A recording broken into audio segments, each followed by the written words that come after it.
ನೀವೆಲ್ಲ ಬಣ್ಣ ಹಾಕೊಂಡು ಸಿನಿಮಾ ಮಾಡ್ತಾ ಇದ್ದೀರಾ. ನಾವು ಬಣ್ಣ ಇಲ್ಲದೆ ಸಿನಿಮಾ ಮಾಡ್ತಾ ಇದ್ದೀವಿ. ಎಸ್, ಈ ಮಾತು ಸ್ವತಃ ಡಿಸಿಎಂ ಡಿಕೆ ಶಿವಕುಮಾರ್ ಅವರೇ ಹೇಳಿದ್ದು. ಕಾರ್ಯಕ್ರಮದ ವೇದಿಕೆಯೊಂದರ ಭಾಷಣದಲ್ಲಿ ಡಿಕೆಶಿ ಮಾತಿನ ಬಾಣಗಳಲ್ಲೇ ಇಡೀ ಕನ್ನಡ ಚಿತ್ರರಂಗವನ್ನೇ ಚುಚ್ಚಿದ್ರು. ಸೊ ನೀವೆಲ್ಲ ಬಣ್ಣ ಹಾಕೊಂಡು ನಾಟಕ ಮಾಡ್ತೀರಿ, ನಾವು ಬಣ್ಣ ಹಾಕೊಳ್ದಿದ್ದೀರಾ ಸಿನಿಮಾ ಮಾಡ್ತಾ ಇದ್ದೀವಿ. ಬಣ್ಣ ಹಾಕೊಳ್ಳದೆ ಸಿನಿಮಾ ಮಾಡ್ತಾ ಇದ್ದೀವಿ. ಬಟ್ ನನಗೆ ಈ ಫಿಲಮ್ ಇಂಡಸ್ಟ್ರಿ ಬಗ್ಗೆ ಭಾಳ ಕೋಪ ಬಂದ್ಬಿಟ್ಟಿದೆ, ನನಗೆ ಸಿಟ್ಟು ಬಂದ್ಬಿಟ್ಟಿದೆ. ಫಿಲಮ್ ಚೇಂಬರ್ ಆಫ್ ಕಾಮರ್ಸು, ಈ ಆ್ಯಕ್ಟ್ರ್ಗಳ ಬಗ್ಗೆ ನನಗೆ ಸಿಟ್ಟು. ಒಂದೇ ಏಟಿಗೆ ಈ ಚಿತ್ರರಂಗವನ್ನ ಯಾಕೆ ಡಿಸಿಎಂ ದೂರಿದ್ರು ಅನ್ನುವಂಥ ಪ್ರಶ್ನೆಗಳಿಗೆ ಉತ್ತರ ಇಲ್ಲಿದೆ. ಈ ಹಿಂದೆ ಕೋವಿಡ್ ಸಂದರ್ಭದಲ್ಲಿ ಕಾಂಗ್ರೆಸ್ ಪಾಳೆಯದ ನಾಯಕರೆಲ್ಲ ಈ ಮೇಕೆದಾಟು ಯೋಜನೆ ಎಂದು ನಮ್ಮ ನೀರು ನಮ್ಮ ಹಕ್ಕು ಜೈ ಅಂತ ನಡೆದಿದ್ದು. ಅದೇ ಸಂದರ್ಭದಲ್ಲಿ ಅನೇಕ ಮಂಡಳಿಗಳು ಮತ್ತು ಸಿನಿಮಾ ರಂಗದವರಿಗೆ ಎಲ್ಲರಿಗೂ ಕೂಡ ಪಾದಯಾತ್ರೆಯಲ್ಲಿ ಭಾಗವಹಿಸುವಂತ ಆಹ್ವಾನವನ್ನ ಕೊಟ್ಟಿದ್ರಂತೆ. ಅದರಂತೆ ಸಿನಿರಂಗದಿಂದ ಯಾರೊಬ್ಬರು ಕೂಡ ಬಂದಿಲ್ಲ ಅಂತ ಹೇಳಿ ಉಪಮುಖ್ಯಮಂತ್ರಿಗಳು ಸಿನಿಮಾ ನಟರ ಮುಂದೆಯೇ ಆಕ್ಷೇಪವನ್ನ ವ್ಯಕ್ತಪಡಿಸಿದ್ರು. ನಮ್ಮ ನೀರು ನಮ್ಮ ಹಕ್ಕು ಅಂತ ಪಾದಯಾತ್ರೆ ಮಾಡಿದ್ರು ಕಷ್ಟ ಕಾಲದಲ್ಲಿ ಬೆಂಗಳೂರಿಗೆ ನೀರಿಗೋಸ್ಕರ. ನಾನು ಸಿದ್ದರಾಮಯ್ಯನವರು ಎಲ್ಲ ಸೇರಿ ಒಂದು 150 ಕಿಲೋಮೀಟರ್ ನಡೆದು. ಕೋವಿಡ್ ಸಂದರ್ಭ, ನಮ್ಮ ಸ್ವಂತಕ್ಕೆ ನಾವು ನಡೀಲಿಲ್ಲ, ಆದರೆ ರಾಜ್ಯದ ಹಿತಕ್ಕೆ ನಾವು ನಡೆದು. ಸಾಧು ಕೋಕಿಲ ಮತ್ತು ವಿಜಿ ಇಬ್ಬರು ಬಿಟ್ಟರೆ ಯಾರೂ ಪಾರ್ಟಿಸಿಪೇಟ್ ಮಾಡಲಿಲ್ಲ. ನೀವು ಅಸೋಸಿಯೇಷನ್ ಅವ್ರು ಬಂದಿರಿ, ನೀವು ಅಲ್ಲ, ನಾನು ಕಲಾವಿದರ ಪೈಕಿ ಕೇಳ್ತಾ ಇದ್ದೀನಿ. ನೀವೆಲ್ಲ ಮ್ಯಾನೇಜ್ಮೆಂಟ್ ಅವ್ರು ಕೆಲವರು ಬಂದಿದ್ರಿ, ಚೇಂಬರ್ ಅವ್ರು, ನಾನೇ ಪರ್ಸನಲ್ ಆಗಿ ಬಂದು ಚೇಂಬರ್ ಕರೆದಿದ್ದೆ. ಇನ್ನು ಡಿ ಕೆ ಶಿವಕುಮಾರ್ ಅವರು ನಮ್ಮ ಕಷ್ಟ ಕಾಲದಲ್ಲಿ ಯಾರೊಬ್ಬ ನಟರು ಕೂಡ ನಮ್ಮ ಹೆಗಲಿಗೆ ನಿಂತಿಲ್ಲ ಮತ್ತು ನಮ್ಮೊಂದಿಗೆ ಕೈ ಜೋಡಿಸಿಲ್ಲ. ಹಾಗೆ ನಮ್ಮ ನೀರು ನಮ್ಮ ಹಕ್ಕು ಅಲ್ಲವೇ, ನಿಮಗೆಲ್ಲ ಆಹ್ವಾನ ಕೊಟ್ಟರೂ ಕೂಡ ನೀವು ಯಾಕೆ ಬರಲಿಲ್ಲ? ಅದೇ ಚಿತ್ರರಂಗಕ್ಕೆ ಆ ಕೊಡುಗೆ ಈ ಕೋರಿಕೆ ಅಂತ ಹೇಳಿ ನಿಮ್ಮ ಅವಶ್ಯಕತೆಗಳಿಗೆ ರಾಜಕೀಯವನ್ನ ಬಳಸ್ಕೊಳ್ತೀರಾ ಅಷ್ಟೇ. ಎಷ್ಟೇ ಆಗ್ಲಿ ನೀವೆಲ್ಲ ಬಣ್ಣ ಹಾಕೊಂಡು ನಟಿಸೋರಲ್ವಾ ಅಂತ ಹೇಳಿ ದೂಷಿಸಿದ್ದಾರೆ. ಸೊ ನನಗೆ ಈ ಆ್ಯಕ್ಟ್ರ್ಗಳು ಇವರೆಲ್ಲ ಕೆಲವರೆಲ್ಲ ಬಳಸ್ಕೊಳ್ತಾರೆ, ಆಮೇಲೆ ಬಿಸಾಕ್ತಾರೆ. ಇನ್ನು ಇದೇ ಸಂದರ್ಭ ಹಾಸ್ಯ ನಟ ಸಾಧು ಕೋಕಿಲ ಅವರನ್ನ ಡಿಕೆಶಿ ಅವರು ಶ್ಲಾಘಿಸಿದ್ರು. ಅಲ್ಲದೆ ನಮ್ಮ ಕಷ್ಟದ ಸಮಯದಲ್ಲಿ ನಿಂತವರನ್ನ ಕಾಂಗ್ರೆಸ್ ಪಕ್ಷ ಯಾವತ್ತೂ ಕೂಡ ಕೈ ಬಿಡೋದಿಲ್ಲ ಅಂತ ಹೇಳಿ ಕಟು ಧ್ವನಿಯಲ್ಲಿ ಗುಡುಗಿದ್ರು. News desk, VT news, Bengaluru. So ಹಂಗೆ ತಿಳ್ಕೊಳಕ್ ಹೋಗ್ಬಿಡಿ. ಅದಿಷ್ಟಿಗೆ ನಮ್ಮ ಸರ್ಕಾರ ಬಂದ ತಕ್ಷಣ ಫಸ್ಟು ಸಾಧು ಕೋಕಿಲಾಗೆ ಅಧ್ಯಕ್ಷರು ಮಾಡಬೇಕು ಅಂತ ನಾನು ಚೀಫ್ ಮಿನಿಸ್ಟರ್ ಇಬ್ಬರು ಮಾತಾಡಿಕೊಂಡು ಅವ್ರಿಗೂ ಒಂದು ಅವಕಾಶವನ್ನು ಗುರುತಿಸ್ಬೇಕು.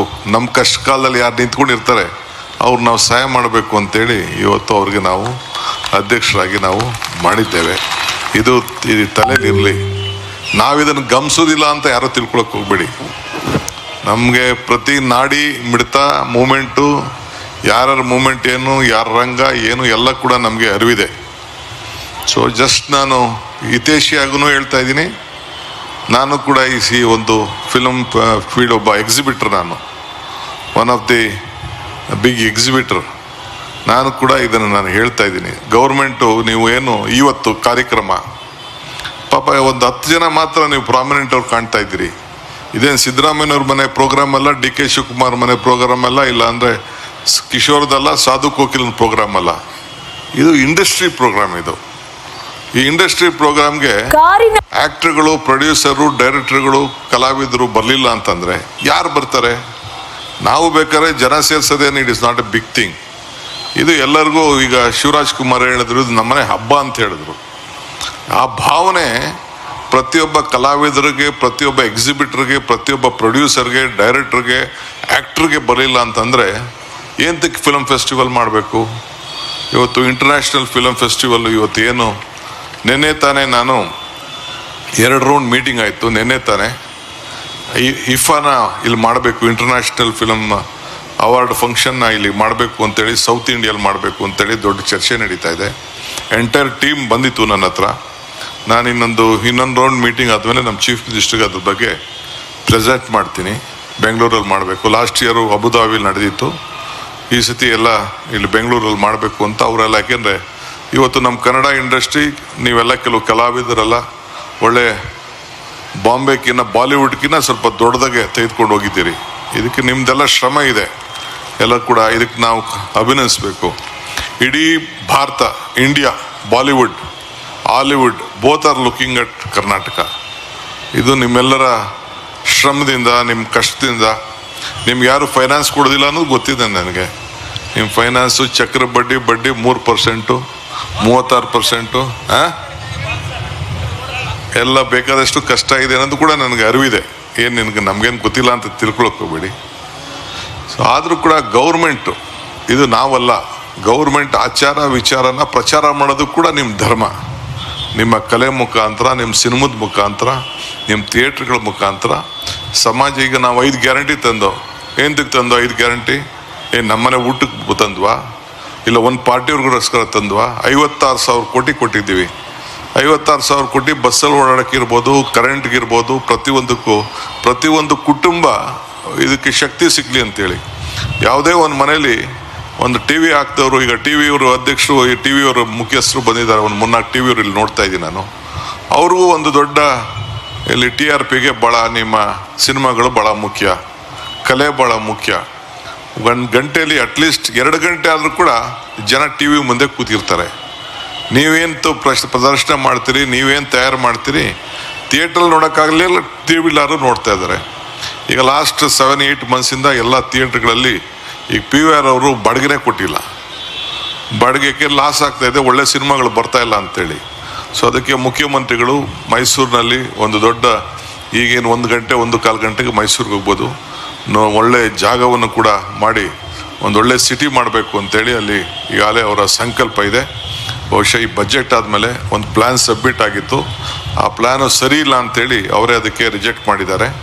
ಒಂದು ಕೂತ್ಕೊಂಡು ಅನೇಕರ ಹತ್ರ ಚರ್ಚೆ ಮಾಡಿ ಒಂದು ಅಂತಾರಾಷ್ಟ್ರೀಯ ಮಟ್ಟದ ಒಂದು ದೊಡ್ಡ ಫಿಲಮ್ ಸಿಟಿ ಮಾಡಬೇಕು ಅನ್ನೋದು ಅವರ ಸಂಕಲ್ಪ ಇದೆ. ಅದು ಕೂಡ ಮಾಡಲಿಕ್ಕೆ ಇವತ್ತು ಎಲ್ಲ ಹೊರಟಿದ್ದಾರೆ. ತಮ್ಗೆ ನಾವು ಕೇಳೋದಿಷ್ಟೇ, ಹಿಂದೆ ಕೂಡ ಭಾಳ ದೊಡ್ಡ ಕಲಾವಿದರೆಲ್ಲ ನಮ್ಮ ರಾಜ್ಯದಲ್ಲಿ ಬೆಳೆದು ಹೋಗಿದ್ದಾರೆ. ಮುಂದಕ್ಕೂ ಕೂಡ ಯಂಗ್ಸ್ಟರ್ಸ್ಗೆಲ್ಲ ಬೇಕಾದಷ್ಟು ಅವಕಾಶ ಇದೆ, ಸ್ಕೋಪು, ಲ್ಯಾಂಗ್ವೇಜು ಎಲ್ಲ ಇದ್ದ. ಹಿಂದೆ ರಾಮನಗರದಲ್ಲಿ ಶೋಲೆ ನಡೆಸಿದಾಗ ಯಾರ್ದು ಸಾಧ್ಯನಾ ಇಂಥದ್ದೆಲ್ಲ ಅಂತ ಕೂಡ ಹಿಂದೆ 40-50 ವರ್ಷದಿಂದ ಮಾತಾಡ್ತಿದ್ರು. ಹಿಂಗೆಲ್ಲ ಇವತ್ತು ಕೂಡ ನಮ್ಮ ಕರ್ನಾಟಕ ರಾಜ್ಯದಲ್ಲಿರೋಂಥ ಸಿರಿ ಸಂಪತ್ತೇನಿದೆ, ಇಲ್ಲಿರೋಂಥ ಮಲೆನಾಡು ಪ್ರದೇಶ ಏನಿದೆ, ಚಿಕ್ಕಮಗಳೂರು ಇರ್ಬೋದು, ಕೂರ್ಗ್ ಇರ್ಬೋದು, ನಮ್ಮ ಸೀಶೋರ್ ಇರ್ಬೋದು, ಏನು ಕೋಸ್ಟಲ್ ಬೆಲ್ಟ್ ಇರ್ಬೋದು, ಇಲ್ಲ ಉತ್ತರ ಕರ್ನಾಟಕದಲ್ಲಿರೋಂಥ ಗೋಲ್ಗುಂಬಸ್ ಇರ್ಬೋದು, ಬೇರೆ ಬೇರೆ ವಿಜಯನಗರದ ಎಂಪೈರ್ ಇರೋಂಥ ಸ್ಥಾನಗಳು, ಎಂತೆಂಥ ಚಿತ್ರವನ್ನು ನೋಡೋಂಥ ತೋರಿಸೋಂಥ ಒಂದು ದೊಡ್ಡ ಅವಕಾಶ ಇದೆ. ಆ ಹಿನ್ನೆಲೆಯಲ್ಲೇ ಮುಖ್ಯಮಂತ್ರಿಗಳು ಈ ರಾಜ್ಯ ಸರ್ವ ಜನಾಂಗದ ಶಾಂತಿಯ ತೋಟ ಅನ್ನೋ ಥೀಮನ್ನು ಇಡೀ ದೇಶಕ್ಕೆ ಒಂದು ಕಳಿಸ್ಬೇಕು ಅನ್ನೋ ದೃಷ್ಟಿಯಿಂದ ಇವತ್ತು ಆಯ್ಕೆ ಮಾಡಿ ಕಳಿಸಿದ್ದಾರೆ. ನಿಮಗೆಲ್ಲ ಶುಭವಾಗಲಿ. ಅಟ್ಲೀಸ್ಟ್ ಮುಂದಕ್ಕಾರ ಕೂಡ ಇಂಥ ಕಾರ್ಯಕ್ರಮಕ್ಕೆ ಫಿಲಮ್ ಚೇಂಬರ್ ಅವರು, ಅಕಾಡೆಮಿಯವರು, ಅವ್ರಿಗೆಲ್ಲ ಸ್ವಲ್ಪ ನಂದು ವಾರ್ನಿಂಗ್ ಅಂತಾರಲಿ, ರಿಕ್ವೆಸ್ಟ್ ಅಂತ ಇರಲಿ, it is not my program, ನನ್ನ ಕಾರ್ಯಕ್ರಮ ಅಲ್ಲ, ಇದು ನಿಮ್ಮ ಕಾರ್ಯಕ್ರಮ. ಹೇಮಾ ಚೌಧರಿ ಪಾಪ ಅವ್ರು ಬಂದು ಕೂತಿದ್ದಾರೆ. ಅವ್ರು ಯಾಕೆಂದರೆ ಬರೀ ಒಂದು 25 ಜನಕ್ಕೆ ಸಿನಿಮಾ ಬೇಕಾಗಿರೋದು. 20 ನಾವು ಯಾವ್ದಾರು ಸಂದರ್ಭದಲ್ಲಿ ಯಾವ್ದಾರು ಒಬ್ಬರು ಹಿಂಗೆ ಫಿಲಮ್ ಏನಾರು ಇಲ್ಲೆಲ್ಲ ತೆಗಿತಾವ್ರೆ ಅಂತಂದರೆ ಯಾರು ಸರ್ಕಾರಕ್ಕೆ ಕೋಆಪ್ರೇಟ್ ಮಾಡಲ್ಲ. ಅಲ್ಲಿ ಪರ್ಮಿಷನ್ನೇ ಕೊಡ್ಬೇಡ ಅಂದರೆ ಥಿಯೇಟ್ರ್ ಸಿನಿಮಾನೇ ನಡೆಯಲ್ಲ, ಒಂದು ಶೂಟಿಂಗೇ ನಡೆಯಲ್ಲಪ್ಪ. ನಮಗೂ ಗೊತ್ತಿದೆ ಎಲ್ಲ, ಯಾರ್ಯಾರಿಗೆ ಎಲ್ಲೆಲ್ಲಿ ನಟ್ಟು ಬೋಲ್ಟ್ ಟೈಟ್ ಮಾಡಬೇಕು ಅಂತ ಕೂಡ ನನಗೆ ಐ ನೋ ದಟ್. ಬಟ್ ಸ್ವಲ್ಪ ತಿಳ್ಕೊಳ್ಳಿ ಇರಲಿ. ಗುಡ್, ಅಟ್ಲೀಸ್ಟ್ ನಿಮಗೆಲ್ಲ ಅರ್ಥ ಆಗ್ತಾ ಇದೆಯಲ್ಲ ನಮ್ಮ ಕಷ್ಟ ಅಂತ. ಏನಿವೆ, ಒಳ್ಳೇದಾಗಲಿ, ನಿಮಗೆಲ್ಲ ಶುಭ ಆಗಲಿ. 16ನೇ ಫಿಲಮ್ ಫೆಸ್ಟಿವಲ್ಲು ಭಾಳ ಚೆನ್ನಾಗಿ ಯಶಸ್ಸಾಗಲಿ. ನೋಡೋಣ, ಟೈಮ್ ಸಿಕ್ತು ಅಂತಂದರೆ ನಾನು ಹೋಗಿ ಯಾವ್ದಾದ್ರು ಥಿಯೇಟ್ರಲ್ಲಿ ಸಿನಿಮಾ ನೋಡಿ ಆನಂದ ಪಡ್ತೀನಿ. ಇಷ್ಟು ಮಾತ್ರ. ಹಿಂದೆ ನಾನು ಟೂರಿಂಗ್ ಸಿನಿಮಾ ನಡೆಸುವಾಗ ಗಾಂಧಿನಗರದಲ್ಲಿ ನಾನು ಹೋಗಿ ಸಿನಿಮಾ ನೋಡ್ಬಿಟ್ಟೆ ಡಬ್ಬ ಹಾಕ್ತಿದ್ದೆ. ಡಬ್ಬ ಎತ್ಕೊಂಡೋಗಿ ಗಾಂಧಿನಗರಕ್ಕೆ ಬಸ್ ಸ್ಟ್ಯಾಂಡ್ಗೆ ಹಾಕಿ ಎತ್ಕೊಂಡೋಗಿ ನಮ್ಮೂರಲ್ಲಿ ಬಿದ್ದಿದ್ದು. ಸತ್ಯ ಹರಿಶ್ಚಂದ್ರ ನಾಳೆ ಸಿನಿಮಾನ 14 ಸತಿನೂ 15 ಸತಿ ನೋಡಿದ್ದೀನಿ. ಹಿಂದೆ ಮದುವೆ ಆದಮೇಲೆ ಮೈಸೂರಲ್ಲಿ ನಾನು ಹೆಂಡ್ತಿನೂ ಕರ್ಕೊಂಡೋಗಿದ್ದೆ ಸತ್ಯ ಹರಿಶ್ಚಂದ್ರನ್ ತೋರ್ಸೋಕ್ಕೆ ನಾನು. ಸೊ ಅಷ್ಟು ನಮಗೂ ಅಂದರೆ ಈಗ ಏಜ್ ಗ್ಯಾಪ್ ಡಿಫ್ರೆನ್ಸ್ ಜಾಸ್ತಿ ಆಗೋಯ್ತು. ಪಾಪ ಕಲಾವಿದರನ್ನ ಗುರ್ಸೋದು ನಮಗೂ ಕಷ್ಟ ಆಗ್ಬಿಟ್ಟಿದೆ. ಭಾಳ ಒಳ್ಳೊಳ್ಳೆಯವರೆಲ್ಲ ಬರ್ತಾ ಇದ್ದಾರೆ. ಅಂದರೆ ಕಲೆ ಯಾರಪ್ಪನ ಆಸ್ತಿನೂ ಅಲ್ಲ, ಯಾರು ಬೇಕಾದ್ರೂ ಎಷ್ಟು ಮಟ್ಟಕ್ಕೆ ಬೆಳೀಲಿಕ್ಕೆ ಭಗವಂತ